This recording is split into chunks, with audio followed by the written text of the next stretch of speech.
Yeah, 2023 was massive, massive for us. We came out of stealth mode about the June, July timeframe, right in front of Con. But going back to the start of the year, we really had four questions we want to address. One was, can we in fact build a television, the hardware and the software?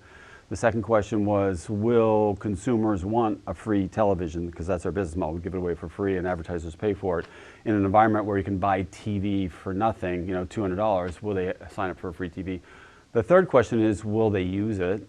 And then the fourth question was, will advertisers come onto our platform? So the first question is yes. If you go back a year ago to our CES in 2023, we were gluing these things together. We were creating them the prototype. We were creating them, in the suites when we were getting ready for the conference.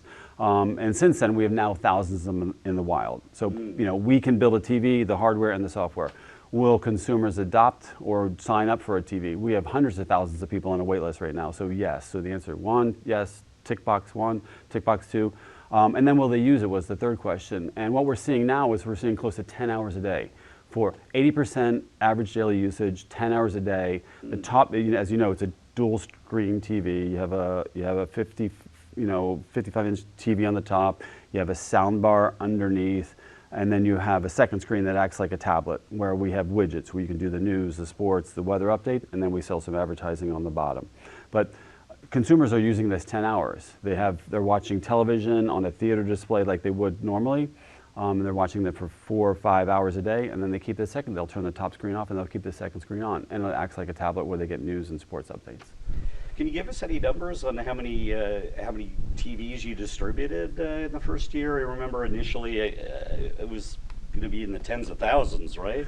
Yeah, so the demand was so high, so we had to rethink what we were doing. I mean, when you get hundreds of thousands of people that sign up for this thing, and we're only manufacturing a certain amount a month, we decided let's pause that. Let's run a proper beta test with the hardware and the software. We've learned a lot during that, like how people use it. We never expected another 5 hours on the second screen by itself, and there you see it. And it really is great for our business model because we're selling advertising on that second screen during that whole time.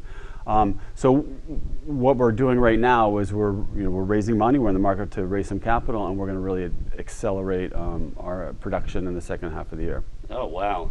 So maybe you could tell us, all right, raising capital this year, is there anything else that you're looking forward to or any goals that you have? Or? Yeah, the last thing I didn't talk about was advertising. So as you said, Yep. It's an ad-supported business model. Well, I'll talk about the data in a second, but Sure. it's an ad-supported business model. Advertising will do the heavy lifting. And we're reaching out both to the agencies and to some brands direct to understand the demand. And they like, if you take a look at the environment today, it's harder to find and follow an audience, but now this thing is on, it's persistent all the time. So it doesn't matter what you're watching. You can be watching Netflix, linear television, time-shifted TV. We're able to reach that consumer anytime, anywhere, and they're highly profiled. That's the one thing I didn't explain. Like, to get a television, you got to take a survey, you got to sign up for it, and you got to give us close to 100 variables about your household. We know your name and address because we got to ship you a free TV, but we also know your general demographics and your psychographics and your brand preferences. We know whether you like McDonald's versus Burger King, Mercedes versus Audi. We collect all that information up front. We use that for targeted advertising. And let's see, as far as, so with that you're able to, how would I say, segment audiences based on all these criteria. Is there anything that's most common that you get requests from advertisers as far as what they're looking for? At this point, we're really in a test and learn phase. This is brand new. I mean, this is almost like the first banner ad in '94, '95. This is brand new inventory into the media ecosystem. So we're really learning a lot.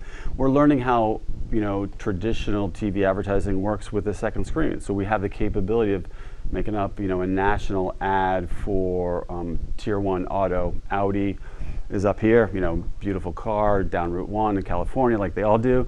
And we can do a local dealership out here. Like, that's crazy synchronization of advertising. And how does that drive performance? Do people sign up for test drives? Do they want more information?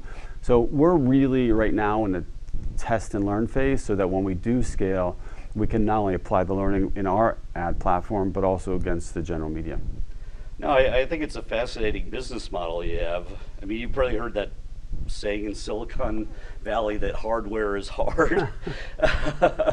But I guess my final question for you is just what's happening in the original equipment space. A few weeks ago we heard a deal. Walmart's interested in buying Vizio. I don't know how that changes the dynamic, or what if you have any thoughts on that, or. Yeah, well, a couple things in there actually. Hardware is hard, no question about it. I mean, that is the old adage that hardware is making hardware is hard business, and we think so too. And so what we did, instead of the way traditional TV manufacturer going about it today, I mean, it's a race to the bottom. There's no innovation in television.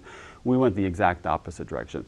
Let's create a TV that has a lot of tech in it. I mean, the TV right now, it's the biggest screen in your household, but it's the dumbest screen. And in fact, the sound quality is terrible. So what we decided is, let's throw a 6-driver soundbar in the middle of these 2 screens, and the sound quality is fantastic. So we treated this thing like a Tesla. It's like, make a great piece of hardware and update the software when you need to, and that's exactly what we're doing. With respect to the deal that was announced a couple days ago, yeah, I mean, I think that's great for us. There really is no margin in the traditional manufacturing or selling of the TVs. I don't think those companies that manufacture hardware are making much money, if they are, on selling TV. And they certainly are, selling it to the retailers, and the retailers aren't making it out of the front end. They want the ad revenue on the back end. If you take a look at all those people in that space, they all have an ad business. And so we said, why do we want consumers to be double dipped? Why do they have to go out of pocket for the TV? Why do they have to see all this advertising? Why don't we just give them the television for free, make it a high quality TV? And that's the thing we didn't talk about, like what we're focusing on this year. It's really beyond TV. It's not just, it's this great screen, but you can do a Zoom conference on our TV. You can do a watch party on our TV. You can place a bet on our TV. You can do e-commerce on our TV. That's fantastic stuff. You can't do that on a traditional TV. And our focus going into 2024 is, what can we do for the consumer to drive demand, and what can we do for the advertisers to reach consumers when in their living room?